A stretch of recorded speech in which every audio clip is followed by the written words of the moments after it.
Shalom Bapak Ibu Saudara yang dikasihi Tuhan. Senang sekali kembali bisa jumpa dalam program RYM. Melalui program ini kita akan terus belajar kebenaran firman Tuhan yang murni, yang akan menjadikan kita semakin mengenal Allah dengan benar. Sebelumnya mari kita berdoa. Bapa di dalam surga, kami sungguh bersyukur oleh kemurahan-Mu, kembali kami boleh ada bersama dalam program RYM. Kami rindu mendengarkan suara-Mu, belajar kebenaran firman-Mu yang murni. Urapilah kami semua, baik anak-Mu yang akan Kau pakai untuk menyampaikan isi hati-Mu, juga setiap kami yang mengikuti, sehingga firman yang kami dengar benar-benar boleh kami hidupi, hidup kami berubah, semakin sempurna seperti Engkau ya Bapa, atau serupa dengan Yesus. Terima kasih, berbicaralah. Kami siap menyambut firman-Mu hanya di dalam nama Yesus. Amin. Shalom Bapak Ibu Saudara yang dikasihi Tuhan. RYM kali ini mengambil satu tema, yaitu masuk logika. Saudaraku, ada satu pujian seperti ini. Betapa besar kasih-Mu Allahku, sehingga Kau berikan Yesus padaku, supaya aku tidak binasa, melainkan beroleh hidup yang kekal. Betapa besar kasih-Mu Allahku, sehingga Kau berikan Yesus padaku, supaya aku tidak binasa, melainkan beroleh hidup yang kekal. Ku sembah Kau, ku sembah Kau, Engkau yang layak untuk ku sembah. Ku sembah Kau, ku sembah Kau, Engkau yang layak untuk ku sembah.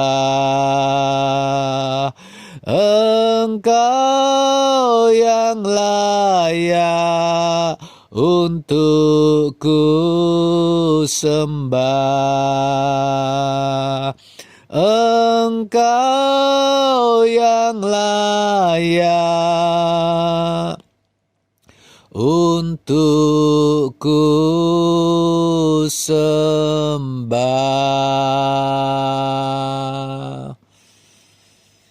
Bapak, Ibu, Saudara yang dikasihi Tuhan, syair dari pujian tadi senada dengan ayat Alkitab yang dituliskan di dalam Roma 8 ayat 32, di mana dikatakan demikian.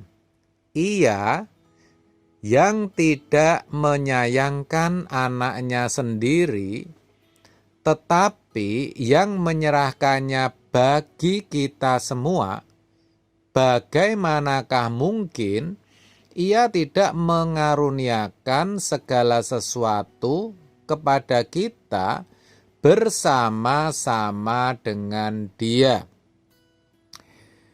Ayat ini sungguh menarik, Bapak, Ibu, Saudara.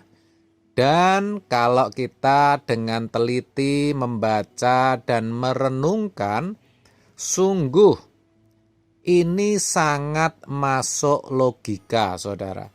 Masuk akal. Ya, ia dikatakan Bapa di surga yang tidak menyayangkan anaknya sendiri, tetapi yang menyerahkan Dia bagi kita semua. Saudara, ini sesuatu hal yang luar biasa. Ini adalah berita baik, di mana kita tahu itu merupakan kasih yang terbesar dari Allah Bapa di surga yang sudah dinyatakan kepada setiap manusia. Di mana Bapak, Ibu, Saudara, ia tidak menyayangkan anaknya, yaitu yang mulia Tuhan Yesus Kristus. Anaknya yang tunggal itu sudah diberikannya kepada kita. Dia berikan kepada kita, Dia utus anaknya itu untuk datang dan lahir ke dalam dunia ini. Dia harus mati di kayu salib, tubuhnya tercabik-cabik, darahnya tercurah, sehingga melalui kematiannya, kita manusia beroleh satu pengampunan, Saudara. Kita ditebus dari dosa-dosa kita. Kita yang tadinya kehilangan kemuliaan Allah, tidak lagi bisa segambar dan serupa dengan Allah. Kita yang tidak memiliki satu kemungkinan, tidak memiliki satu kesempatan untuk masuk ke dalam surganya yang mulia oleh karena dosa. Tetapi oleh kematiannya, maka kita berpeluang kembali. Kita beroleh satu kesempatan kembali untuk diserupakan dengan gambaran anaknya. Kita dimungkinkan kembali untuk menjadi sekutu daripada Allah. Kita diberikan satu kesempatan untuk bisa masuk ke langit yang baru dan bumi yang baru. Ini sungguh luar biasa. Ini adalah kasih yang terbesar dari Allah Bapa yang dinyatakan kepada setiap kita. Ini kasih yang terbesar daripada Kristus Yesus yang telah menyerahkan nyawanya bagi kita. Sekarang saya ajak Bapak, Ibu, Saudara bayangkan, ya, kalau anaknya saja diberikan kepada kita, kalau nyawa Yesus saja direlakan untuk kita, darahnya yang tercurah hanya untuk kepentingan kita, Saudara. Bagaimana mungkin Ia tidak mengaruniakan segala sesuatu kepada kita? Bagaimana mungkin Ia tidak memelihara kehidupan kita? bagaimana mungkin Dia tidak mencukupi segala kebutuhan kita? Bagaimana mungkin Dia tidak memberikan pertolongan kepada kita, saudara? Ya, sungguh sangat masuk akal, saudara, masuk logika, Bapak Ibu Saudara. Ya, ini harus kita mengerti dengan benar, Bapak Ibu Saudara. Itulah sebabnya ketika Bapak Ibu Saudara mengalami satu pergumulan atau tekanan hidup, dan barangkali saat ini ada di antara saudara yang sedang mengalami pergumulan atau masalah kehidupan. Saya tentu sebagai hamba Allah tidak mengetahui. Barangkali saudara sedang mengalami satu sakit penyakit. Barangkali saudara sedang divonis dokter bahwa penyakit saudara tidak ada obatnya atau sudah mencapai stadium yang kritis, saudara. Ya, saya tidak tahu apakah saudara memiliki persoalan ekonomi, hutang-hutang yang begitu banyak yang belum bisa saudara selesaikan, yang belum bisa saudara lunasi. Barangkali saudara juga memiliki pergumulan dalam rumah tangga saudara. Ya, saudara mengalami perlakuan yang tidak adil, dibeda-bedakan, memiliki suami yang begitu overprotect, ya, sehingga saudara begini tidak boleh, begitu tidak boleh, ya, selalu harus mengikuti kehendak suami, walaupun itu tidak sesuai dengan kehendak Allah.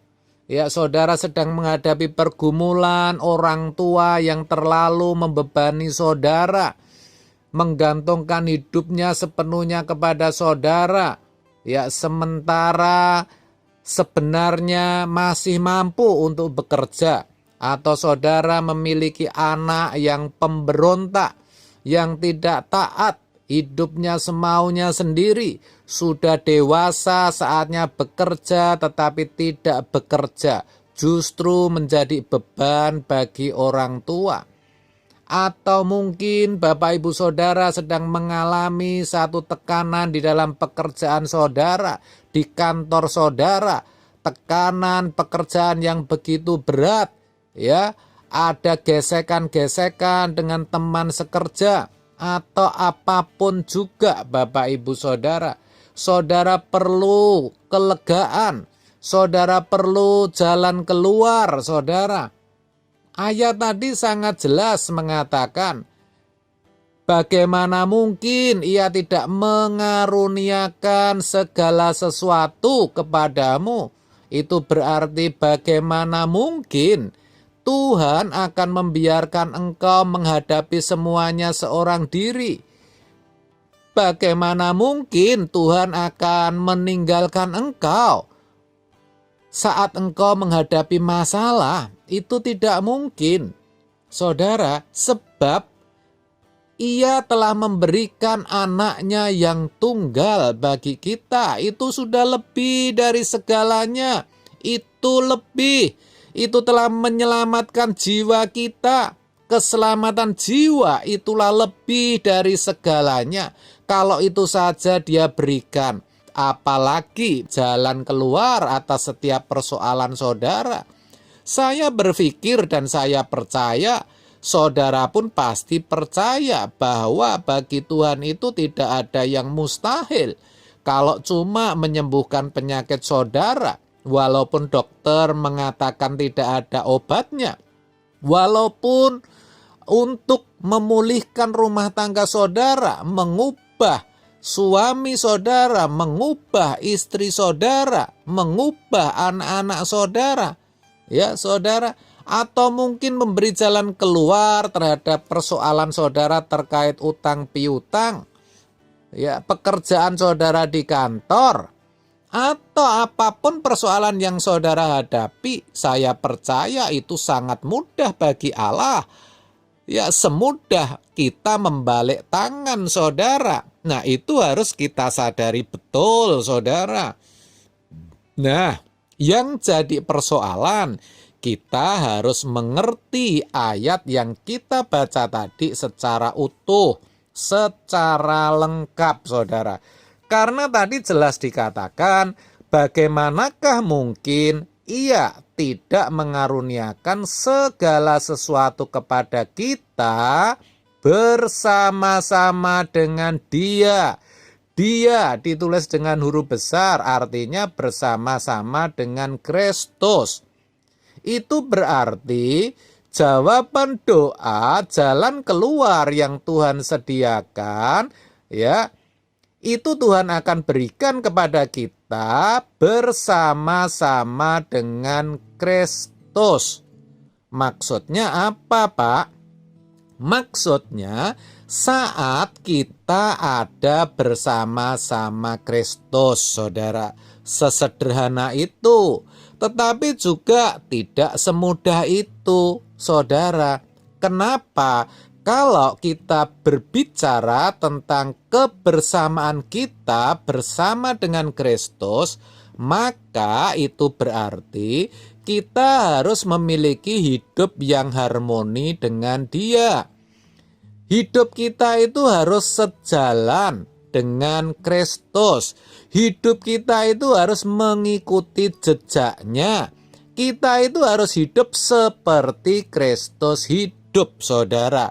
Yang di dalam Yohanes 4 ayat 34 dikatakan kesukaannya, makanannya, tiap-tiap harinya yang dilakukan hanyalah melakukan kehendak Bapa dan menyelesaikan pekerjaannya. Itu juga berarti kita harus memiliki pikiran dan perasaan Kristus, seperti dituliskan dalam Filipi 2 ayat yang kelima. Saudara, kita harus memiliki pikiran dan perasaan Kristus. Barulah ya kita bisa menerima jawaban doa kita. Barulah kita akan menerima apa yang kita minta dari Allah Bapa di surga, saudara. Nah, sejalan dengan ayat itu, di dalam Yohanes 15 ayat yang ke-7 dikatakan demikian, jikalau kamu tinggal di dalam aku dan firmanku tinggal di dalam kamu, mintalah apa saja yang kamu kehendaki dan kamu akan menerimanya.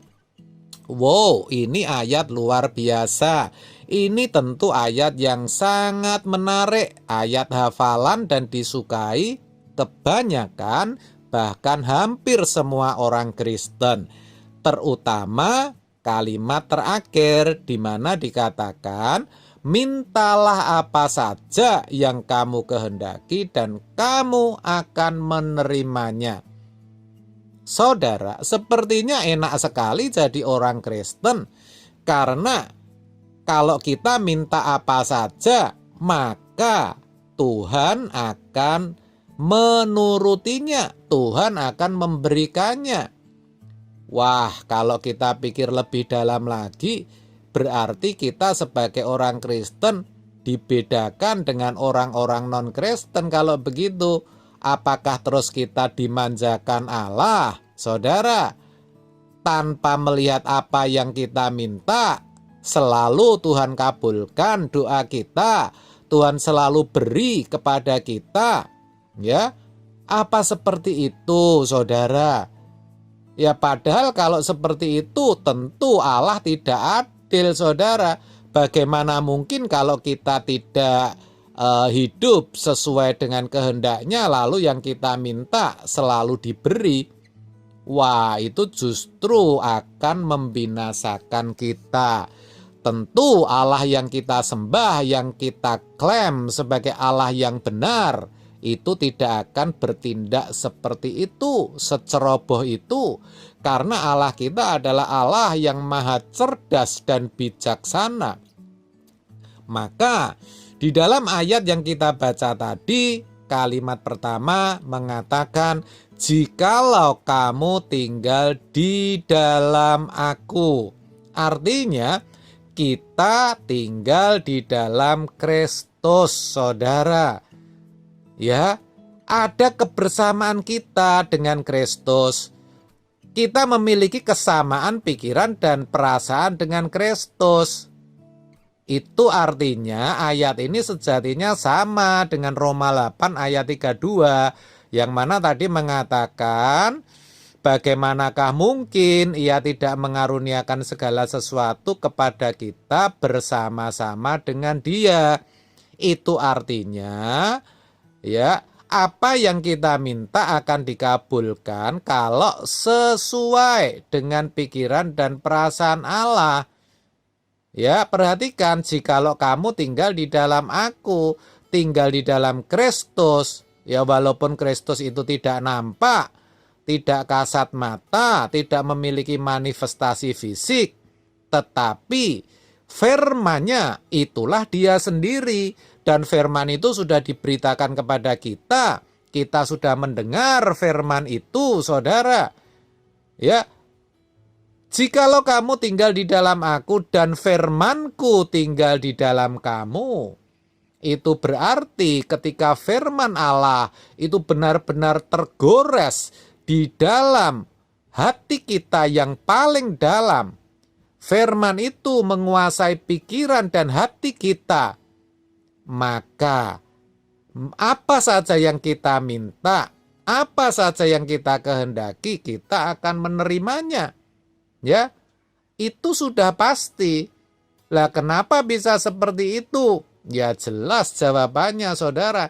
Karena kalau kita itu hidup seperti Kristus hidup, kita itu memiliki pikiran seperti pikiran Kristus, kita itu berperasaan seperti Kristus berperasaan, maka, perhatikan, maka apa yang kita minta tentu tidak aneh-aneh, saudara.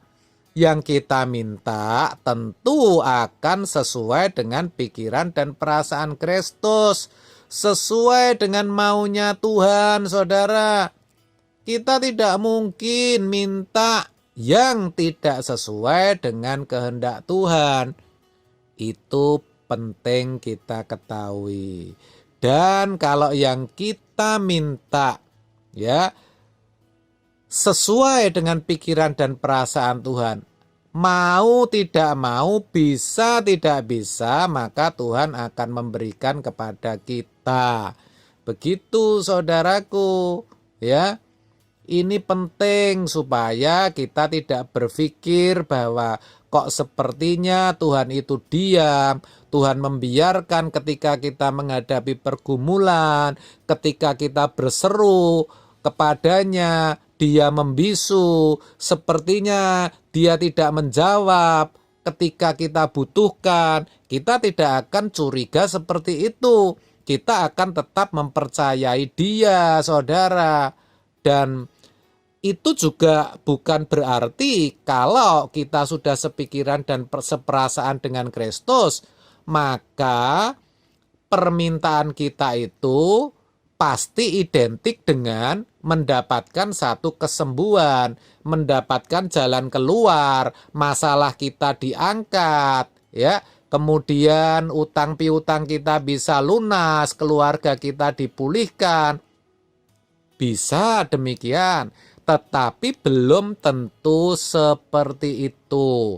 Artinya bisa juga jadi, ya, kita masih tetap mengalami sakit.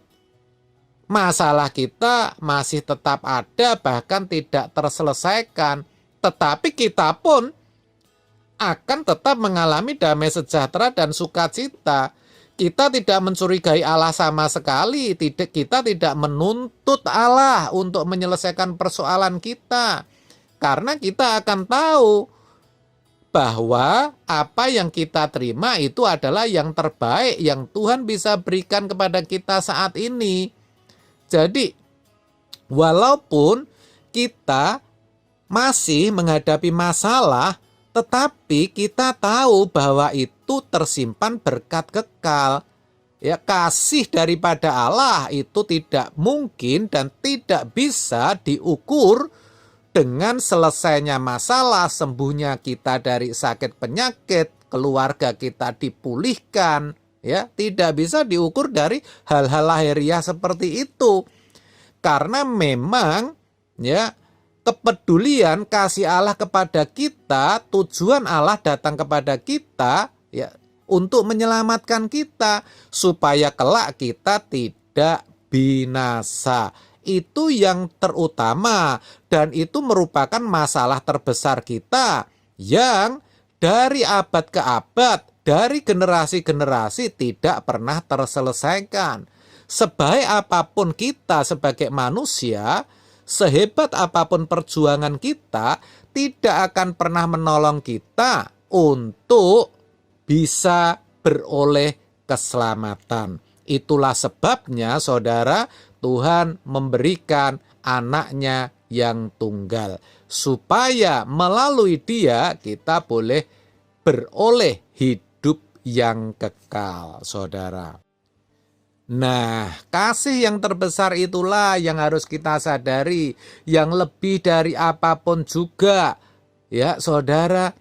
Oleh sebab itu, melalui kebenaran hari ini, ya saya berharap pikiran kita benar-benar beroleh pencerahan, bahwa ketika kita menjadi Kristen, ketika kita menjadi pengikut Kristus, itu bukan berarti kita akan masuk ke dalam zona nyaman yang tanpa masalah, atau kalau memiliki masalah kita bisa terselesaikan. Bukan, saudara, sekali lagi bukan. Dinamika kehidupan itu akan selalu kita alami. Tetapi satu hal kita tahu, bahwa Allah tidak pernah meninggalkan kita. Ketika kita menghadapi persoalan, tekanan kehidupan, sakit penyakit atau apapun juga, Dia ada bersama-sama kita. Dia memberikan kekuatan, Dia memberikan penghiburan. Bahkan Dia pegang tangan kita erat-erat, supaya melalui itu semua kita tetap bisa beroleh hidup yang kekal. Itulah kasih yang terbesar, itulah berkat abadi yang Allah sediakan bagi setiap kita yang percaya kepadanya. Jadi Bapak Ibu Saudara, sungguh ini masuk akal, sungguh ini masuk logika, saudara. Oleh sebab itu, saudara, jangan ragu dengan iman saudara. Tetaplah beriman kepada Tuhan Yesus. Apapun keadaan saudara, bagaimanapun keadaan saudara, tetaplah beriman sampai kekekalan nanti. Kiranya kebenaran ini boleh memberkati kita sekalian. Amin. Tuhan Yesus memberkati. Mari kita berdoa, Bapak Ibu. Bapa di dalam surga, kami sudah mendengarkan firman-Mu yang memberikan pencerahan terhadap pikiran kami.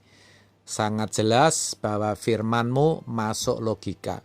Kalau Engkau ya Bapa menyerahkan anak-Mu bagi kami, maka tidak mungkin Engkau membiarkan kami menghadapi segala sesuatu sendiri. Kami percaya Engkau sendiri yang akan selalu mengawal kami, ya, merawat kami, memelihara hidup kami, bahkan membela kami agar kami bisa sampai kepada kekekalan nanti. Terima kasih buat firman-Mu ya Bapa di surga.